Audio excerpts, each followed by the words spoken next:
Good morning, ladies and gentlemen. Star Wars Galaxy, a Yeti coming to you with a cup of coffee and another Just the Tip. Essentially, during this territory wars, I saw a fully relict General Grievous that team. I don't even check mods anymore. I just go right in. I remember thinking to myself, every time that I do this, that I should make a video just showing it again, because I always show my Jedi Revan lead against full relic or G13 plus General Grievous teams, and I want to just like hammer home that if you've got a relic on Jolee, you've got a relic on GMY, and you've got a relic on Jedi Revan, there is no reason whatsoever to be using a Bastila lead to attack a General Grievous team. And it's one of these ones that it's almost like religious dogma, where it's something that's just ingrained into the community because one or two people did it and said it's the way to do it. So, in my opinion, the only real time that Bastila lead works is when you outgear the General Grievous team. Then at that point, you're basically protecting banners rather than trying to earn good banners, right? Like you're going, I'm going to the fight with 60 banners. I've got a full relic Jedi team. This is a G12 Sept droids with a relic Grievous. In that case, yeah, you can use Bastila lead because you've got time to you're gonna rip through the B2 really fast. You might be able to kill it without the mark, maybe, depending. Bastila lead loses a ton of offense. So let's just go over what you're going to lose with the Bastila lead. You're going to lose the crit chance bonuses. You're going to lose the offense bonuses for a smaller increase in damage. So GMY specifically loses a ton of damage and then gets a little bit of damage back. And then you lose the damage from attacks out of turn. So this Jedi team's all built around attacks out of turn. So all of those hits no longer do these big massive hits, these big massive damage shots, right? So the terrible critting on Yoda mixed with the lack of the crit chance without the Bastila buffs, it's going to be one where you're just not going to be able to fade that damage loss. You're going to eat several AoEs from General Grievous under a Bastila lead unless you're really outgearing them. So there's no way to get that protection back once it's lost. And this isn't the tankiest team, these Jedi. So what you're really doing is you're going, I'm just scared of getting one shot. That's it. That's really what it is.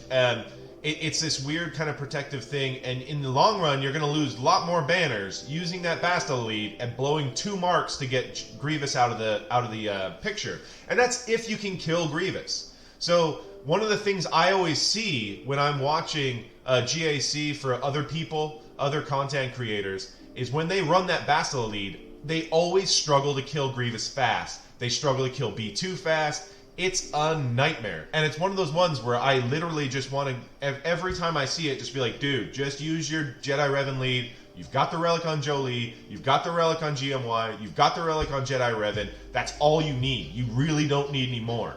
And just to try to make my point and drive it home, when the only real times when I feel that Jedi Revan isn't the lead to use is maybe in the case of BB-8 being there, where they're going to go first. So if they're going to go first, then maybe don't use Jedi Revan, but I wouldn't suggest using Bastila lead.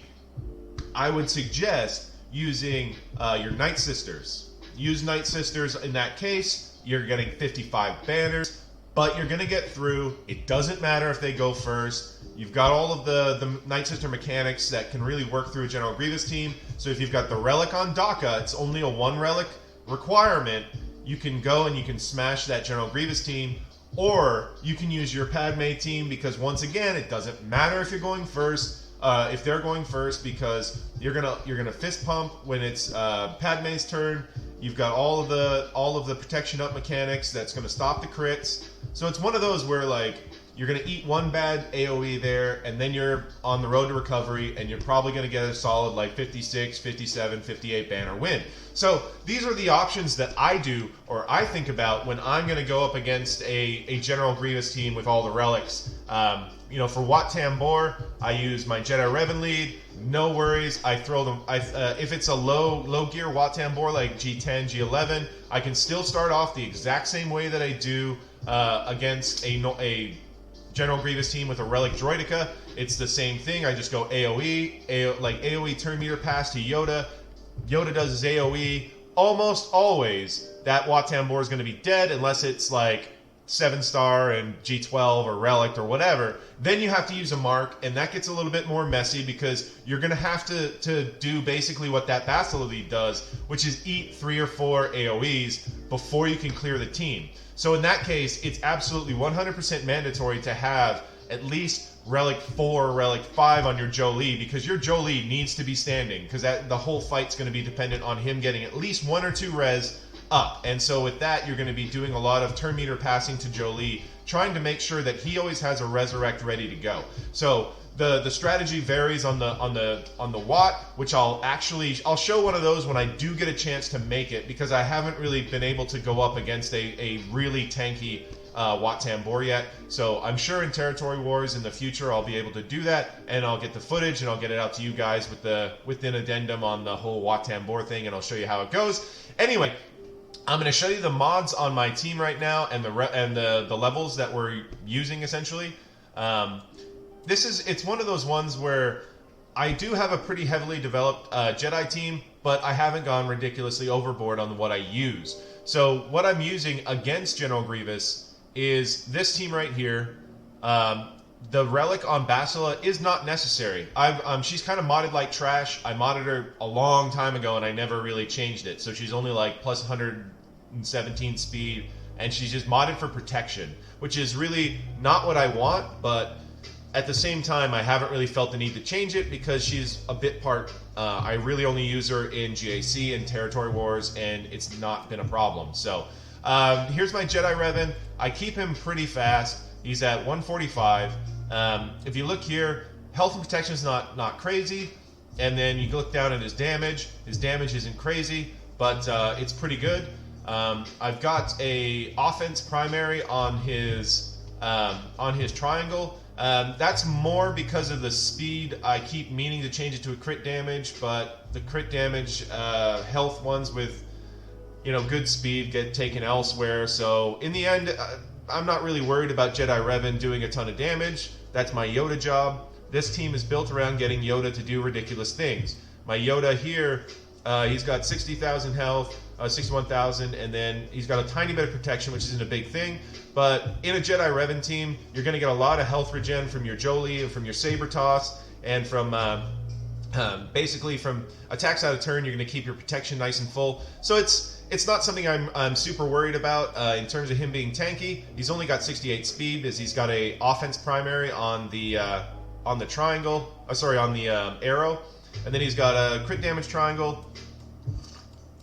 And you come down here, he's got 11,632 damage with 37% crit chance. So in the Jedi Revan lead, that puts him up to, gives him another plus 35%. So we're looking at a 72% chance to crit, which is pretty decent on Yoda. So he's going to be doing a bunch of crits and attacks out of damage. I mean, there's nothing really crazy here. I think he's got a health primary there. Yeah, I felt that health primary is better for the regeneration, for the resurrects.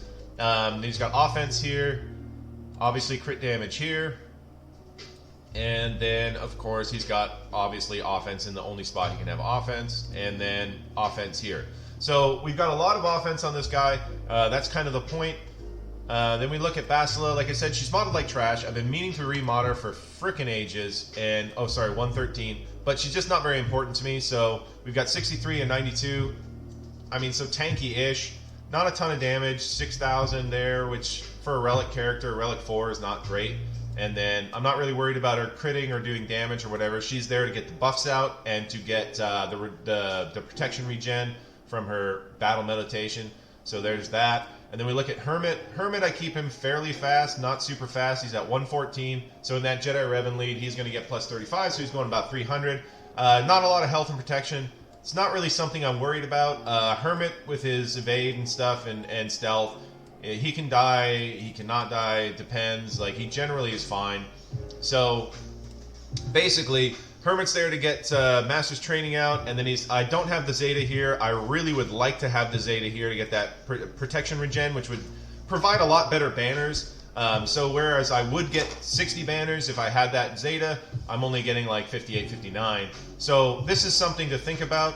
It's something going forward that I definitely plan to do. But like I said, he's not super well modded. He's got a defense here because the speed was high, and then tenacity because the speed was high. So there's definitely room for improvement on this Hoda. I'd like to do it in the future, but as it sits right now, I don't really have any need to change him because he's working just fine. Although I do plan to make him better in the future. I'd like to get a relic on him and such. But anyway, so let's go to the video and let's see exactly what I'm talking about here. I'm going against a pretty nasty General Grievous team. It's got relics on all the characters. It's got Droideka. So this is this variant, and I think you'll be impressed with what you see because this is really standard for me. This is something that I'm very used to doing over and over and over and over again, and I reliably beat these General Grievous teams like that. I think I got caught in the TM train once against a General Grievous team that was fully Relic 7, and I still have only lost that one time. So anyway, here's the clip. I hope you enjoy it, and I'll try to talk you through what I'm doing there and why as we go along. So, alright guys, so basically, I'm going to go grab my Jedi. As you can see, it was a fully Relic team. We're going to try to do pass turn meter to Yoda and do his AoE right away. We need B2 to come out and say hi. And then once B2 comes out to say hello, we can really start getting some work done. Alright, so here's B2. Hoda is looking at Yoda going, hey man, go introduce yourself. We're doing that. We're going to do a big hit here. He doesn't die, which is actually a little bit surprising. Usually that shot is going to kill him, and it's pretty straightforward. But now we've got this out, and boom, he's dead. So, faster Magna Guard could have scuppered our attempt there, but it doesn't normally happen that way. He's usually dead at the time, but this is still a good example of what's going on. So now we've got that. We're going to pass strategic advantage to Revan, get a little turn meter on him, pass it up, and now we're ready to go. General Grievous's days are bloody numbered.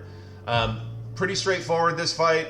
Once again, it's going to go this way 9 times out of 10. So there isn't a lot of problem solving that needs to happen. If Magna Guard comes up, instead of using Bastila to get buffs on Yoda, you blast him with the buff immunity, and you're pretty much good to go. And you can finish killing B2 with Yoda there. You might get another AoE from Grievous at some point if you go that route, depending on speed, depending on how turn order comes out. But all in all, it's pretty pedestrian. As you can see, we're going to go ahead and just try to regen some banners at this point. We're just waiting, trying to get basically everything going. We've got the big heal, but I don't have the protection up on it, the 20% protection recovery, so I don't bother to use it. I figured a little bit of protection back from his basic is probably the way to go. Pass that to get protection back on Jolie, and we're going to use that heal, trying to get some more protection, and we're going to pass more protection, just trying to do whatever we can to get as much protection back. I figure the attacks out of turn protection up might be the way to go, so I do that. As you can see, we finished with about 59 banners there. It could have been 58, but I'm fairly certain 59. Alright guys, that's the video for now. If you like the video, like the damn video. Just go click that little thumbs up, and that's a big help if you can do that. If you haven't subscribed yet, please subscribe. We're always putting out new material. Try to get a lot of good content to you as much as I can. If you haven't followed me on Twitch, do follow me on Twitch. I do my GACs there, usually 11:30 p.m. Eastern on the nights that we have GAC, obviously. And I do stream some other games there as well, so come hang out, have a beer, and just shoot the shit with us. We don't bite. Anyway, I hope you liked the video.